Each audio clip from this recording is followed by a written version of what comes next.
Good evening. स्वागत है आप सबों का।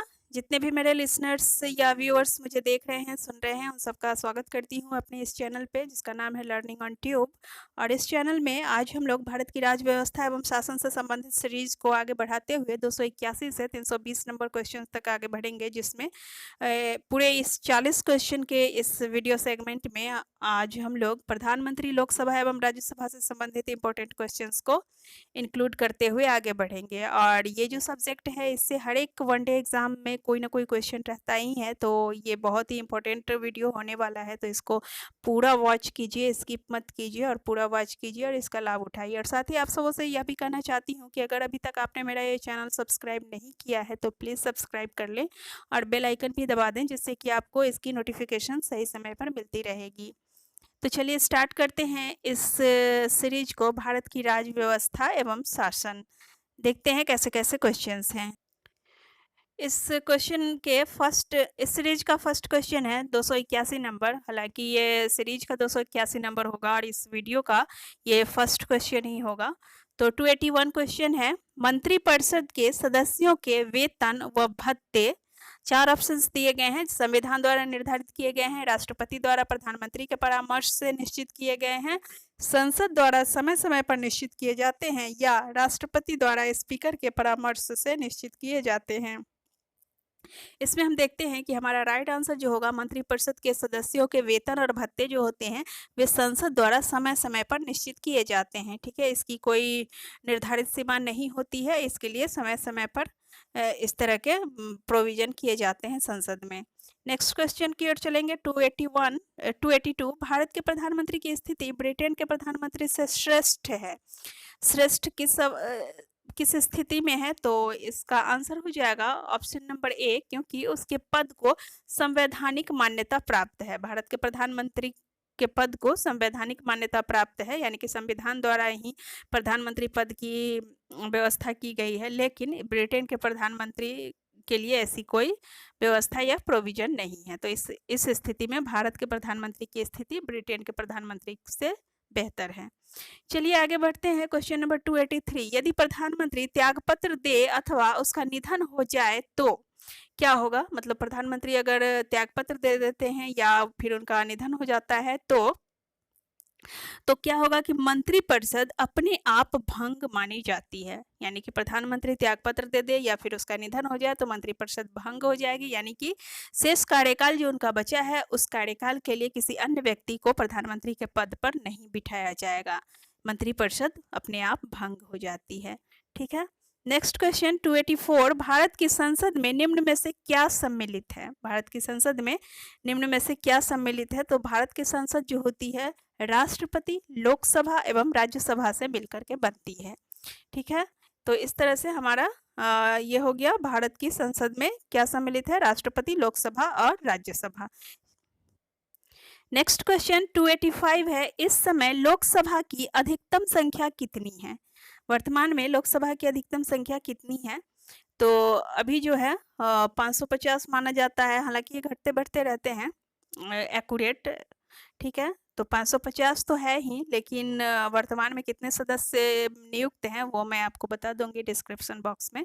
तो इस समय लोकसभा की अधिकतम सदस्य संख्या जो है 550 है। चलिए नेक्स्ट आगे बढ़ते हैं। लोकसभा के सदस्य 286 का है, लोकसभा के सदस्य किस तरह से उनका चुनाव होता है यह पूछा जा रहा है। तो लोकसभा के सदस्य जनता द्वारा प्रत्यक्ष रूप से चुने जाते हैं, यानी कि जनता ही उनका चुनाव करती है, प्रत्यक्ष रूप से होता है उनका चुनाव। नेक्स्ट क्वेश्चन है 287, लोकसभा में संघीय क्षेत्रों के लिए कितने स्थान सुरक्षित रखे गए हैं? लोकसभा में संघीय क्षेत्रों के लिए कितने स्थान सुरक्षित रखे गए हैं? तो संघीय क्षेत्रों के लिए जो लोकसभा में स्थान सुरक्षित रखे गए हैं वे स्थान है कुल मिलाकर के 20 स्थान सुरक्षित रखे गए हैं। नेक्स्ट क्वेश्चन 288, लोकसभा में राज्यों को किस आधार पर स्थान प्रदान किए गए हैं? लोकसभा में राज्यों को जो स्थान दिया गया है वह उनकी जनसंख्या के आधार पर दिया गया है। तो इस तरह से हमारा आंसर बी हो जाएगा, जनसंख्या के आधार पर। ठीक है, चलेंगे अब नेक्स्ट क्वेश्चन की ओर। नेक्स्ट क्वेश्चन है हमारा 289, कौन सा राज्य लोकसभा में सबसे अधिक प्रतिनिधि भेजता है, यानी कि लोकसभा में सदस्यों की संख्या किस राज्य की सर्वाधिक है, यह पूछ रहा है। तो उसी क्वेश्चन को थोड़ा सा ट्विस्ट बना दिया है कि कौन सा राज्य लोकसभा में सबसे अधिक प्रतिनिधि भेजता है। तो हमारा आंसर जो होगा वो हो जाएगा उत्तर प्रदेश। ठीक है। नेक्स्ट क्वेश्चन 290, 42वें संशोधन द्वारा लोकसभा के कार्यकाल को 5 वर्ष से बढ़ाकर, लोकसभा का जो कार्यकाल था उसको 5 वर्ष से बढ़ा करके कितना कर दिया गया था। तो आंसर होगा 6 वर्ष बना दिया गया। लोकसभा के कार्यकाल को 6 वर्ष बना दिया गया था 42वें संविधान संशोधन के अनुसार। नेक्स्ट क्वेश्चन नंबर 291 है, लोकसभा के सामान्य कार्यकाल को 5 वर्ष से अधिक करने का अधिकार किसे है। तो इसका क्वेश्चन जो है कि लोकसभा के सामान्य कार्यकाल को 5 वर्ष से अधिक अगर कोई कर सकता है तो वह केवल और केवल संसद कर सकता है, यानी कि संसद को, और वह भी केवल राष्ट्रीय संकट के समय, वैसे संसद भी नहीं कर सकती है। ठीक है। नेक्स्ट क्वेश्चन, राष्ट्रीय संकट के समय संसद को लोकसभा के कार्यकाल में वृद्धि करने का अधिकार है। एक समय में यह वृद्धि अधिक से अधिक कितने समय तक के लिए की जा सकती है। एक समय में यह वृद्धि अधिक से अधिक 1 वर्ष तक के लिए ही की जा सकती है। दोबारा भी अगर उसको रखना हो, लोकसभा को कार्यकाल में ही रखना हो, तो इसके लिए फिर से प्रोविजन है। तो लेकिन ज़्यादा से ज़्यादा 1 वर्ष तक के लिए ही रख सकती है। ठीक है। नेक्स्ट क्वेश्चन 293 है, लोकसभा के अध्यक्ष की नियुक्ति किस प्रकार से होती है। तो लोकसभा के अध्यक्ष का जो चुनाव होता है वह लोकसभा के सदस्यों के बीच से ही होता है, और सदस्य अपने बीच से ही लोकसभा अपने लिए अध्यक्ष का चुनाव करते हैं, और अपने बीच से ही किसी एक व्यक्ति का नाम प्रस्तावित किया जाता है, फिर उनका अनुमोदन करके उनको अध्यक्ष बना दिया जाता है। तो लोकसभा के अध्यक्ष को लोकसभा के सदस्य चुनते हैं। नेक्स्ट क्वेश्चन 294, लोकसभा में शून्यकाल की अवधि अधिक से अधिक कितनी हो सकती है। लोकसभा में शून्यकाल की अवधि अधिक से अधिक अनिश्चित काल के लिए भी हो सकती है, कभी कभी अनिश्चित काल के लिए भी रह सकती है। ठीक है। चलेंगे हम नेक्स्ट क्वेश्चन की ओर। नेक्स्ट क्वेश्चन है 295, लोकसभा को उसकी निर्धारित 5 वर्ष की अवधि से पूर्व भंग करने का अधिकार किसे है। लोकसभा का जो कार्यकाल है, अवधि है 5 वर्ष की है, लेकिन उससे पहले ही भंग करने का अधिकार किसको है। तो यहाँ पे हमारा आंसर हो जाएगा राष्ट्रपति को है, केवल और केवल राष्ट्रपति को है, और वह भी किस स्थिति में, तो प्रधानमंत्री की सिफारिश की स्थिति में ही। ठीक है। लोकसभा को उसकी निर्धारित 5 वर्ष की अवधि से पूर्व ही भंग करने का अधिकार केवल और केवल राष्ट्रपति को है, और वह प्रधानमंत्री की सिफारिश से ही ऐसा कर सकते हैं। नेक्स्ट क्वेश्चन है क्वेश्चन नंबर 296, राष्ट्रपति संसद के दोनों सदनों की संयुक्त बैठक बुला सकता है। राष्ट्रपति संसद के दोनों सदनों की संयुक्त बैठक बुला सकता है। तो देखिए किन स्थितियों में बुला सकता है। पहली स्थिति तो है यदि एक सदन द्वारा पारित विधेयक दूसरा सदन अस्वीकार कर देता है। हाँ, यह भी होगा यदि एक सदन द्वारा संविधान में सुझाए गए संशोधन को दूसरा सदन स्वीकार नहीं करता है, यह भी सही है। इस स्थिति में भी सदन की संयुक्त बैठक बुलाई जा सकती है। नेक्स्ट है यदि एक सदन द्वारा दूसरे सदन को भेजे गए विधेयक पर सदन 6 मास तक कोई कार्यवाही नहीं करता है, तो यह भी सही है।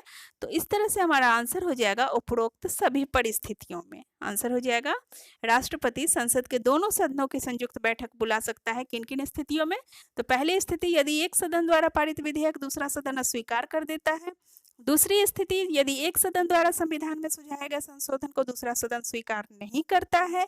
और तीसरी स्थिति यदि एक सदन द्वारा दूसरे सदन को भेजे गए विधेयक पर सदन 6 मास तक कोई कार्यवाही नहीं करता है। तो इन सभी स्थितियों में राष्ट्रपति संसद के दोनों सदनों की संयुक्त बैठक बुला सकता है।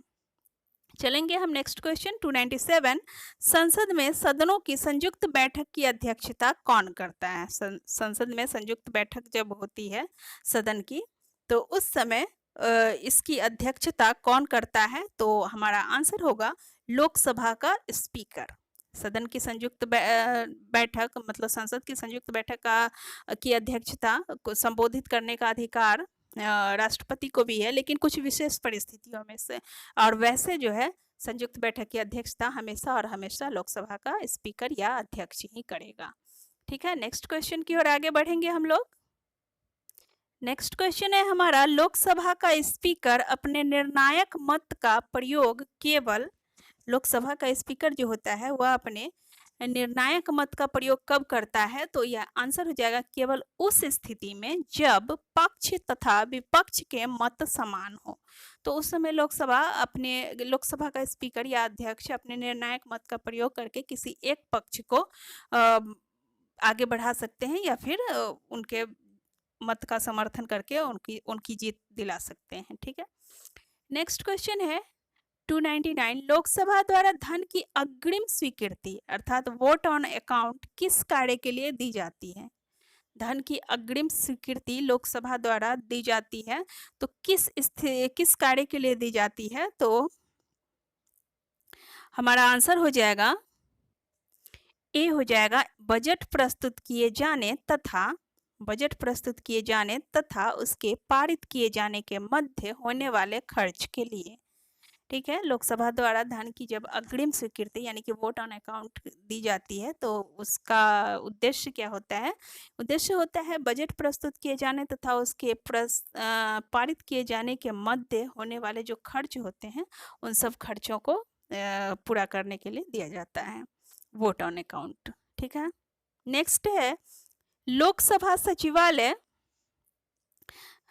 सचिवालय किसके अधीन कार्य करता है? लोकसभा सचिवालय जो है वह केवल और केवल कार्य करेगा तो स्पीकर के अधीन ही करेगा, यानी कि लोकसभा के अध्यक्ष के अधीन कार्य करता है। ठीक है, क्वेश्चन नंबर 301 है, सदन में आधे घंटे की बहस के लिए किसे नोटिस देना पड़ता है? सदन में आधे घंटे की बहस जो होती है उसके लिए किसको नोटिस देना पड़ता है? आंसर हो जाएगा सदन के सेक्रेटरी जनरल को। सदन के सेक्रेटरी जनरल को आधे घंटे की बहस के लिए पहले नोटिस देना पड़ता है। ठीक है, क्वेश्चन नंबर 302 पे चलेंगे। संसद के उच्च सदन राज्यसभा के अधिकतम कितने सदस्य हो सकते हैं? संसद के जो उच्च सदन होते हैं वो राज्यसभा के यानी कि उच्च सदन जो राज्यसभा को उच्च सदन ही माना गया है, यानी कि राज्यसभा के अधिकतम कितने सदस्य हो सकते हैं? तो आंसर होगा हमारा अधिकतम 250 सदस्य हो सकते हैं राज्यसभा के। ठीक है, चलेंगे नेक्स्ट क्वेश्चन की ओर। नेक्स्ट है क्वेश्चन नंबर 303, राज्यसभा के सदस्य यानी कि इसमें मनोनीत सदस्य को छोड़ करके कहा जा रहा है, तो राज्यसभा के सदस्य ऑप्शन ए कह रहा है प्रत्यक्ष रूप से जनता द्वारा चुने जाते हैं, दूसरा कह रहा है स्थानीय स्वशासन संस्थाओं द्वारा चुने जाते हैं, और तीसरा राज्य की विधान परिषदों द्वारा चुने जाते हैं। ठीक है, और चौथा कह रहा है आंशिक रूप से विधानसभाओं तथा स्थानीय स्वशासन संस्थाओं द्वारा चुने जाते हैं। तो हमारा आंसर हो जाएगा राज्यसभा के जो सदस्य होते हैं वे राज्य की विधान परिषदों द्वारा चुने जाते हैं। ठीक है, नेक्स्ट क्वेश्चन, राज्यसभा में सभी राज्यों को कह रहा है किस तरह से प्रतिनिधित्व है? तो राज्यसभा में जो राज्यों को प्रतिनिधित्व दिया गया है वह दिया गया है उनकी जनसंख्या के आधार पर दिया गया है। ठीक है, क्वेश्चन नंबर 305 पे चलेंगे। अब राज्यसभा में सबसे अधिक प्रतिनिधि कौन सा राज्य भेजता है? राज्यसभा में सबसे ज्यादा प्रतिनिधि भेजता है, हम देखते हैं कि उत्तर प्रदेश भेजता है। राज्यसभा में सबसे ज्यादा प्रतिनिधि उत्तर प्रदेश की तरफ से जाते हैं। नेक्स्ट क्वेश्चन नंबर 306, राज्यसभा के सदस्य कितने समय के लिए चुने जाते हैं? तो राज्यसभा के सदस्य जो होते हैं वे 6 साल के लिए चुने जाते हैं। राज्यसभा एक स्थायी सदन है, परंतु इसके सदस्य ऑप्शन ए कह रहा है 1/3 सदस्य हर 2 वर्ष के पश्चात अवकाश प्राप्त कर लेते हैं, दूसरा कह रहा है आधे सदस्य 3 वर्ष पश्चात अवकाश प्राप्त करते हैं, और तीसरा कह रहा है 1/5 सदस्य हर वर्ष अवकाश प्राप्त करते हैं, और चौथा आधे सदस्य हर 2 वर्ष पश्चात अवकाश प्राप्त कर लेते हैं। तो हमारा इसमें राइट आंसर होगा 1/3 सदस्य हर 2 वर्ष के बाद अवकाश प्राप्त कर लेते हैं। यानी कि राज्यसभा तो स्थायी सदन है, राज्यसभा कभी भंग नहीं होती, परंतु इसके जो सदस्य होते हैं उन सदस्यों के 1/3 लोग हर 2 वर्ष के बाद अवकाश ग्रहण कर लेते हैं।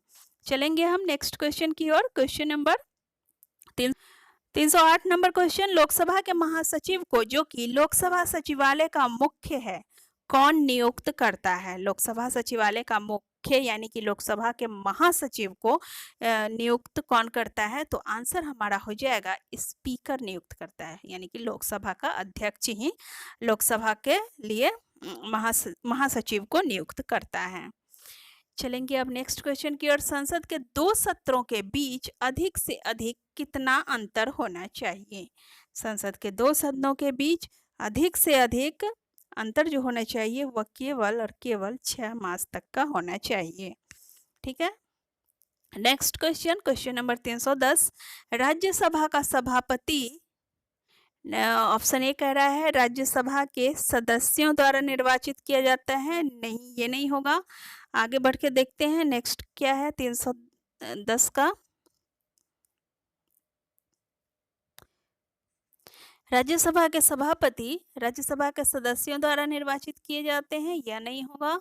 और नेक्स्ट कह रहा है राज्यसभा तथा लोकसभा के सदस्यों द्वारा संयुक्त बैठक में चुना जाता है, यह भी नहीं होगा। और सी कह रहा है राष्ट्रपति द्वारा मनोनीत किया जाता है, यह भी नहीं होगा। तो नेक्स्ट है राज्यसभा का जो सभापति होता है वह किसके द्वारा चुना जाता है? लोकसभा द्वारा चुना जाता है। ठीक है। नेक्स्ट क्वेश्चन, क्वेश्चन नंबर 311 है, निम्न कथनों में से कौन सा सही है? निम्न कथनों में से कौन सा सही है? तो भारत का उपराष्ट्रपति जो होता है वह राज्यसभा का पदेन अध्यक्ष है, यह तो बिल्कुल सही है। तो कौन सा सही पूछ रहा था, पहला ही सही हो गया, तो हम आगे नहीं बढ़ते हैं। और क्वेश्चन नंबर 312, राज्यसभा के सभापति को केवल समान मतों की स्थिति में मत प्राप्त है। बिल्कुल समान मतों की स्थिति में मत प्राप्त है राज्यसभा के सभापति को। और बाकी के ऑप्शन नहीं देखेंगे क्योंकि ऑप्शन ए ही सही हो ही गया, तो आगे चलने की क्या जरूरत है। ठीक है, बढ़ेंगे हम लोग next question, question number 313। Question number 313 है, लोकसभा तथा राज्यसभा की संयुक्त बैठक कौन बुलाता है? लोकसभा और राज्यसभा की संयुक्त बैठक जो बुलाता है वह राष्ट्रपति बुलाता है। ठीक है। लोकसभा द्वारा पारित वित्त विधेयक को राज्यसभा अधिक से अधिक कितने समय तक पारित होने से रोक सकती है? तो अधिक से अधिक राज्यसभा को यह अधिकार दिया गया है कि वित्त विधेयक को जो लोकसभा द्वारा पारित हो चुका है उसको राज्यसभा अधिक से अधिक 14 दिन तक रोक सकती है। तो आंसर हमारा 14 दिन हो जाएगा। ठीक है। नेक्स्ट क्वेश्चन है क्वेश्चन नंबर 315 पे चलेंगे। यदि लोकसभा द्वारा पारित वित्तीय विधेयक में राज्यसभा आंशिक संशोधन करती है तो इसका क्या परिणाम होता है? तो इसका परिणाम यह होगा कि लोकसभा राज्यसभा द्वारा किए गए संशोधन की अवहेलना भी कर सकती है या उसको स्वीकार भी कर सकती है, कुछ भी हो सकता है, और संशोधन की अवहेलना कर आगे की कार्यवाही कर सकती है। तो यह लोकसभा पर डिपेंड करता है कि वह राज्यसभा द्वारा जो भी संशोधन किए गए हैं उनको वह रहने देती है ज्यों का त्यों या फिर उसको रिजेक्ट कर देती है। ठीक है, तो हो गया क्वेश्चन नंबर 315। आगे बढ़ते हैं हम लोग 316। क्वेश्चन नंबर 316 है, भारत सरकार के खर्चे पर नियंत्रण रखने की शक्ति केवल और केवल भारत सरकार के खर्चों पर जो नियंत्रण रख सकता है वह केवल और केवल संसद ही रख सकता है। यानी कि भारत सरकार के खर्चे पर नियंत्रण रखने की शक्ति केवल संसद के पास है। ठीक है, देखिए ये जितने भी क्वेश्चंस हैं सबके सब इम्पोर्टेंट है, आप लोग ध्यानपूर्वक वॉच कीजिए और पूरा वीडियो वॉच कीजिए। ठीक है, क्वेश्चन नंबर 317 पे चलते हैं। एक वित्त विधेयक के बारे में पूछा जा रहा है। कुछ शर्तें हैं वित्त विधेयक से संबंधित, तो ये शर्तें दी गई हैं। तो इनमें से सबसे सही वाला जो है शर्त, वो है हमारा केवल और केवल लोकसभा में प्रस्तुत किया जा सकता है। यानी कि वित्त विधेयक जो होता है केवल लोकसभा में ही प्रस्तुत किया जा सकता है। ठीक है। Next question, question number 318, budget के साथ कौन से विधेयक संसद में प्रस्तुत किए जाते हैं? बजट के साथ कौन से विधेयक संसद में प्रस्तुत किए जाते हैं? तो आंसर हमारा हो जाएगा वित्तीय विधेयक तथा विनियोग विधेयक। वित्तीय विधेयक तथा विनियोग विधेयक जो होते हैं वह बजट के साथ ही संसद में प्रस्तुत किए जाते हैं। नेक्स्ट क्वेश्चन, क्वेश्चन नंबर 319, निम्न में से किसके द्वारा अविश्वास प्रस्ताव पास किए जाने पर मंत्रिपरिषद को त्याग पत्र देना होता है? यदि लोकसभा के द्वारा अविश्वास प्रस्ताव पास किया गया है तो पूरी की पूरी मंत्रिपरिषद को त्याग पत्र देना पड़ता है। ठीक है, आंसर हो जाएगा A, Lok Sabha. Next question, question number 320, निम्नलिखित में से कौन सी शक्ति केवल राज्यसभा को प्राप्त है? तो राज्यसभा को जो शक्ति प्राप्त है वह है नई अखिल भारतीय सेवाओं की स्थापना संबंधी सिफारिश करना। ठीक है, तो यह शक्ति केवल और केवल राज्यसभा को ही प्राप्त है। तो इस तरह से हमारा ये वीडियो होता है अब संपूर्ण, और इसी के साथ मैं आपसे इजाज़त लूँगी। और आप सबों का धन्यवाद इस वीडियो को पूरा वॉच करने के लिए। और आप सबसे एक रिक्वेस्ट है कि अगर आपको ये वीडियो अच्छी लगी हो तो प्लीज़ और प्लीज़ इसको सब्सक्राइब कीजिए, अपने दोस्तों के साथ शेयर भी कीजिए और लाइक भी कीजिए। तो थैंक यू दोस्तों आप सबों का। मिलते हैं नेक्स्ट वीडियो में।